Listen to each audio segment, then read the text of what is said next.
Good evening, guys, and welcome to today's session. I'm your DM Sai, and tonight we are playing Tomb of Annihilation. Dun dun dun. Welcome to session 11, guys. So, previously in Tomb of Annihilation, you guys are on a quest to search for an artifact called the Soulmonger, instructed by Sindra Sylvain, a wealthy noble and a well-known adventurer that resides in Waterdeep. You guys were asked to search for this artifact because it is said to believe that this is the cause of the looming death curse in Faerun. Now, the other half of your group that came from Chult were tasked by the merchant prince Wakanga Otomu to aid uh, the first group in searching for the artifact.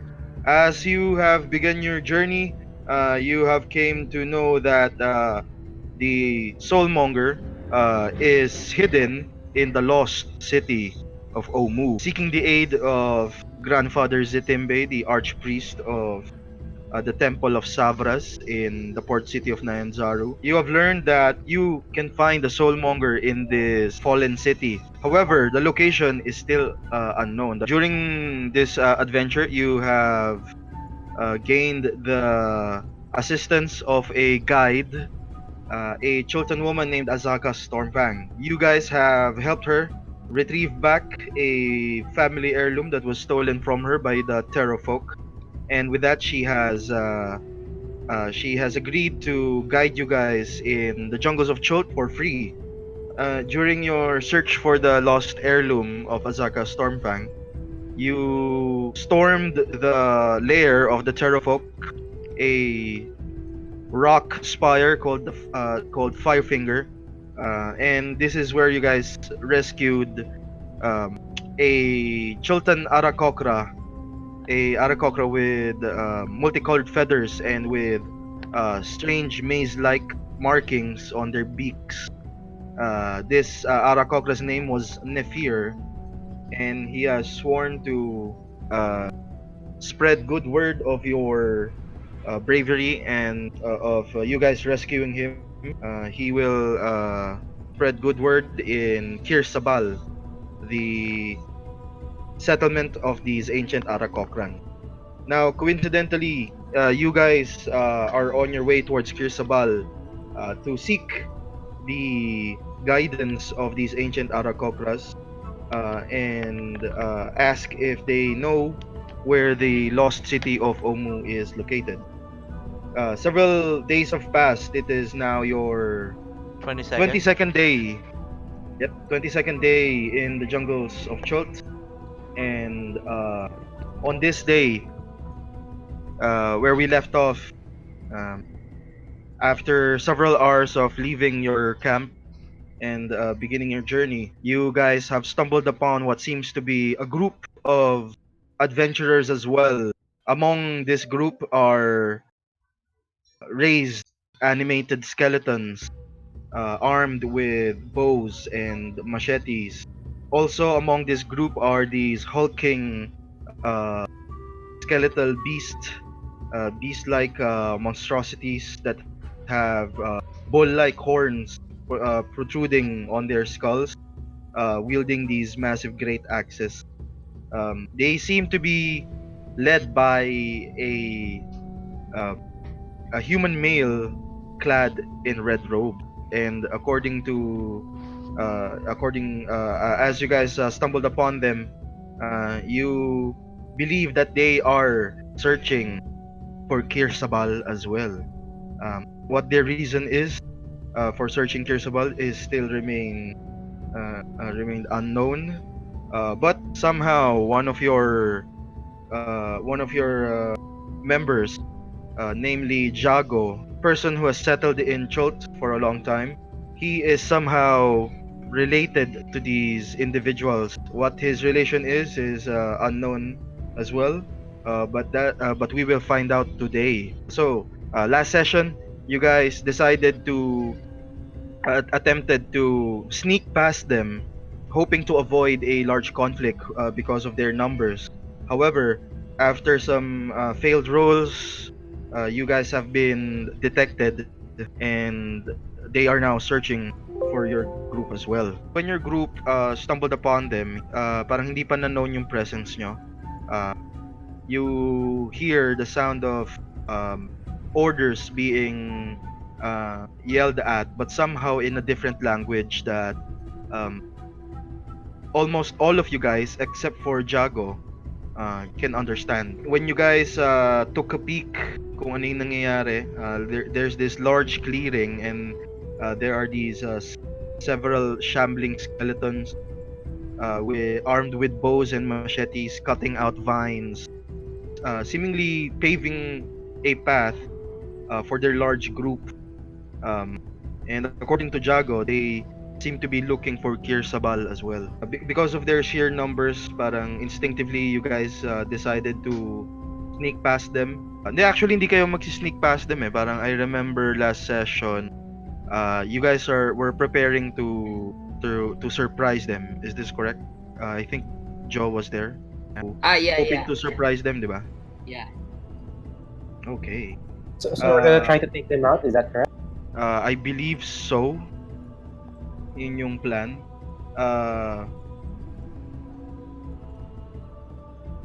See? Not necessarily lahat sila naka-red.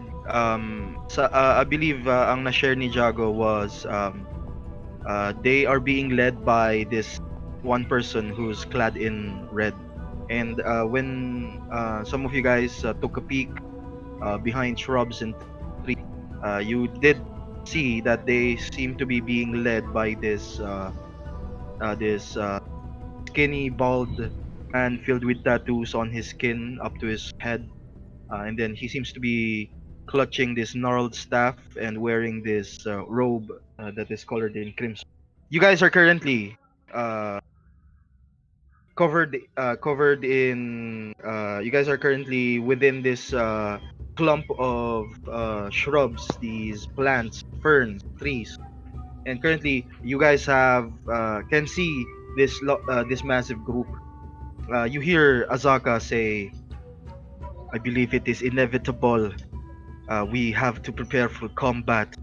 I sense hostility from them." And then you hear River Mist, the female tabaxi, say as well, "I for one would like to avoid a large conflict, but if they do intend on killing us, then I believe we have no choice but to defend ourselves. They seem to be bad news as well. This large group being guarded by the undead. It is already bad news to encounter these undead creatures in the jungle. What more if they are being led by this person clad in red robe?" Her brother, yung ash-furred tabaxi na lalaki na medyo buff, a flask of wine. He doesn't say anything pero naka-crouch lang din siya, and then he seems to be agreeing with his sister, si River Mist. Kualu and Yapa seem to be staying behind, guarding your main cache of supplies. And then Juma is attempting to join your group as well, actually. Hey Juma, then, take care, okay? You don't have to die here. You guys are welcome to rearrange yourselves within that red square on how you believe your character would be placed in this encounter. All right. As soon as you guys attempted to surprise them, to hide your presence, somehow because of some failed rolls, your presence has been known. Although currently, you guys are in this. Wala pa silang visual on your group, and the one leading them yells out loud in this foreign language that you cannot understand, but somehow only Jago can understand. Parang Das Vidanya, bro, something Russian, I don't know. And then in one snap, in one blink of an eye, you see this person vanish, leaving behind this group of skeletons, definitely non-Choltan brute. There's this one Choltan this female Choltan standing at at this cliff, clutching a wooden quarterstaff. She doesn't seem to be uh, wearing any sort of heavy armor, but you can tell that there's this humble presence within her. Um, and then yung red-robed individual vanished. And how do you guys wish to proceed? Any plans, guys? That's a lot of undead. Ayan, nandiyan. Okay, to help you guys plan out, I'll give you guys this marker for Baka any rin- of your AoE. Sarap ka rin yan. Putek You game. haven't seen us naman, di ba? Not yet, but they are aware that you guys are here, and parang they are now seemingly searching for your group. You guys have this one round to prepare and do what you have to do. Plan out your. You have one approach. round? Yes, one round to prepare. While not being seen by these individuals. Yeah. At this moment, you saw. You look at Jago, and you see him clutching his battle axe, shield, shield at the ready. But you see him, yung eyes niya parang medyo milky and glossy, and then parang yung bunganga niya nakanganga lang siya, seemingly in a stunned state. This is not the time for that, Jago. This is not. You guys hear Qualu at the back, Mr. Jago! Are you okay? And then Azaka yells out at Qualu, silence! You'll give out our position! DM, how far was the red guy when he was first here? You believe that this individual was on this cliff, on this area over here. Okay. Parang he was standing beside this Choltan woman. With Tapos that, I twin spell protection from good and evil on me and Barbagro. all right. Okay, in one quick instant, Mahavir, you channel your divine powers and cast this spell on yourself and Barbagro. Kinakabahan ba kayo? Hindi na Tanks. iiyak. Sa mga tanks, sino bang unahin nyo? Do you prefer to go to the right or to the... Kailangan namin maghiwalay para kami uunahin. Ah. Isa sa kaliwa, isa sa kanan. Tapos kami yung tatangkayin namin yung isang... Okay. At this instant, you guys also notice that this large skeletal monstrosity near the cliff, he seems to be wearing parang on its back you see this wooden chest, and then naka-chain yon on its body. Wait, Parang may kanino? wooden Sino chest. dyan? Ito? This one. Unahin yun. Joke lang.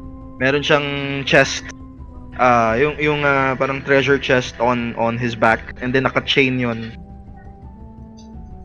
does any one of them look like having a ranged weapon? You see all the animated skeletons, they seem to be clutching bows, and then meron silang mga machete.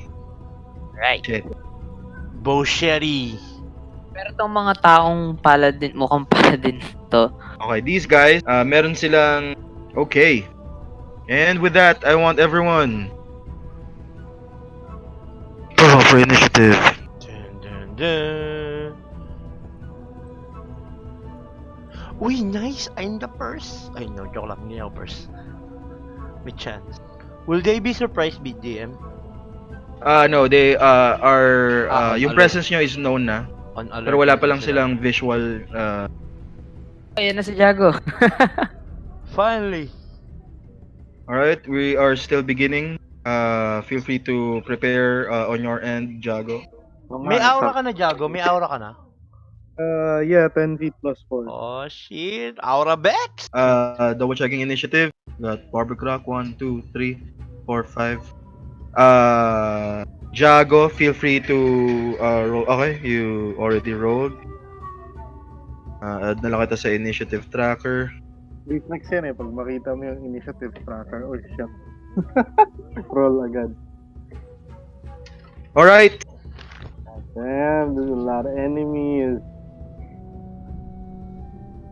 DM, ibig sabihin pag lumabas kami sa pula, parang kita na kami, ganun. Hindi, yan Yes, lang yung so far. starting. Yan lang yung So, hindi You, pa tayo you kita. guys can arrange yourselves within that red square. Okay. Alright, final call. Okay, go. Alright, let us begin combat. Top of the round, Markova. Yeah, You're Markova had a long rest. So I go out of the bushes, and then parang I strike a pose.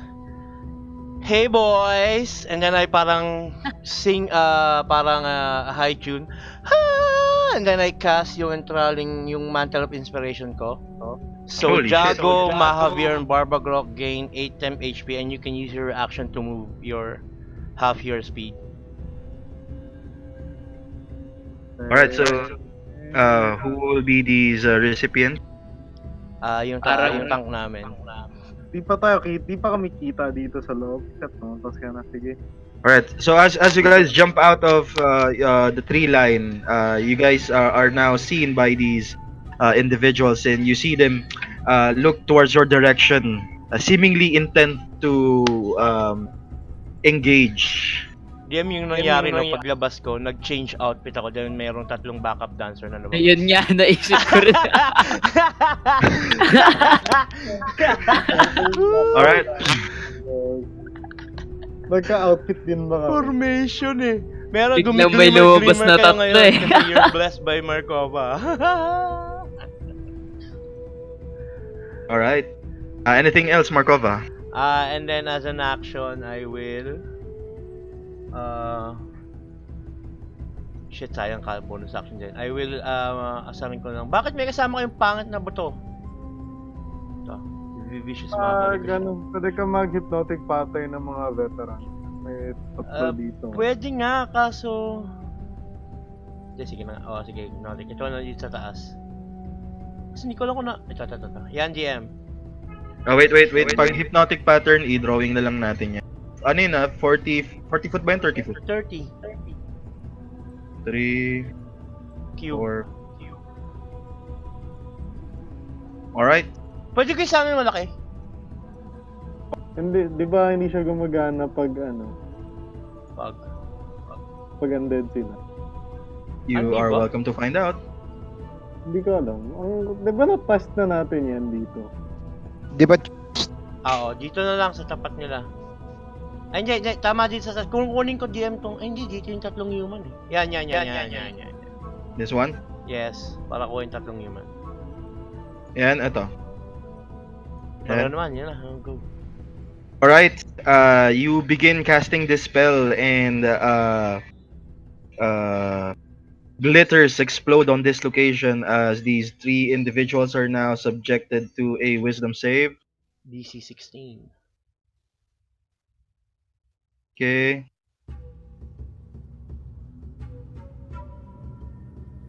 Three, 4, 6, top to bottom. 2, 3. Up. Sorry. Mali yan. Hindi pala yan. Shit. Okay, you know what? Push natin yan. Minus lang ng modifier. So, 8 and 10. Fail. And then, ito na yung tama. Okay, fail. Alright, all 3 of them fail. The undead skeleton, the skeletal warrior, is subjected to this spell as well. And What it the failed. fuck? Magana sa kanila. Confirm ba?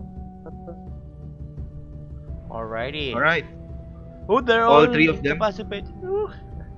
all 4 of them are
arrows flying your way. 1, 2, 3.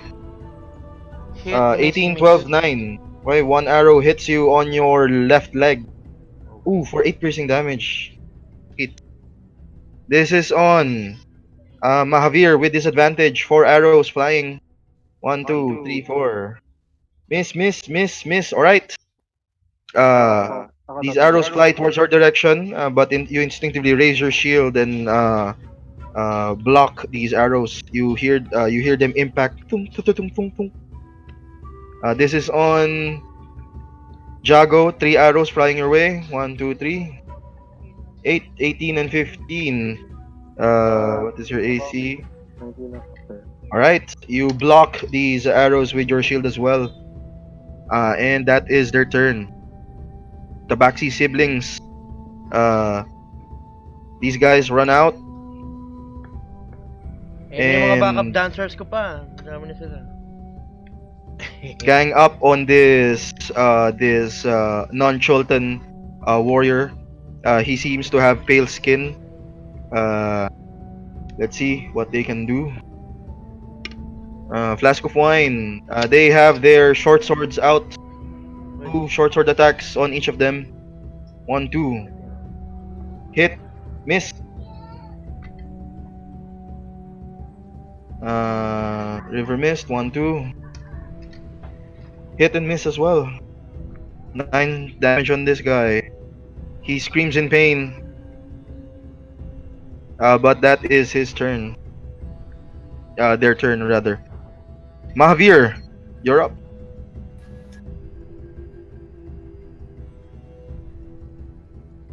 Okay, I conjure a shield for my spiritual weapon.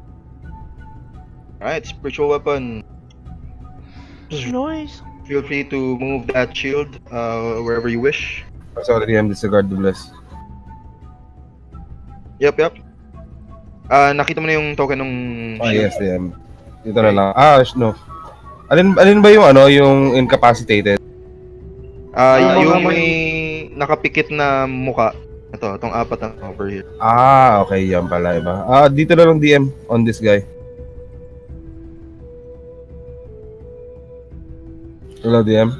Yep. On whom? On this large. 1 green. Okay. 16 hits. Nice. And then, firebolt on 1 green and dito sa 5. Alright. Twins.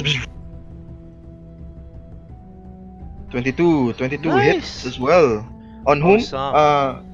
Both On 1 green and 5 yellow. Okay, nice.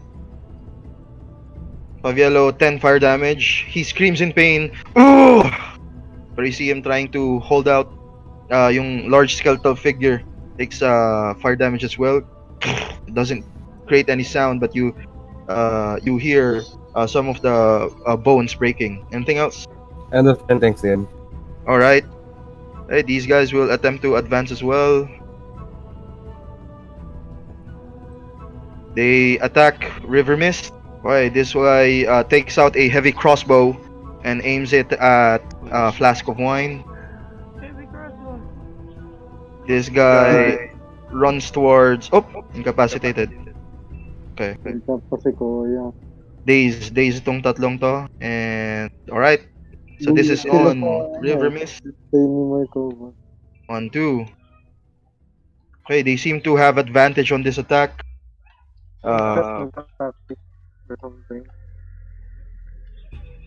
Okay, that both attacks will hit. The other guy makes 2 attacks as well.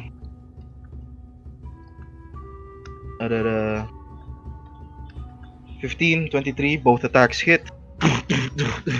You hear her female tabaxi scream, "Ah!" as they all 4 attacks strike her. 3, 4, 7, 10, and 13 total damage. You see River Mist kneel down but stand up once again and then holding out her machete and then aiming it at one of these leather-clad individuals and says, "You will pay for that." This other guy on the back takes out a heavy crossbow and aims it at her brother. Flask of Wine. 14, that hits. Striking his left shoulder. he seems to unleash this silent sound of pain, pero he is still standing. And that is their turn. Barbagrok, you're up. I'm forward here. But DM. Yes.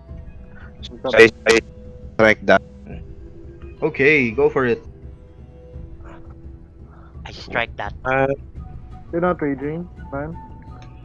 Ah, he's It's already raging. The I May advantage yun dyan, huwag ka nang mag-reckless. Yes. Alright. 19, 16, both attacks hit. Holy shit.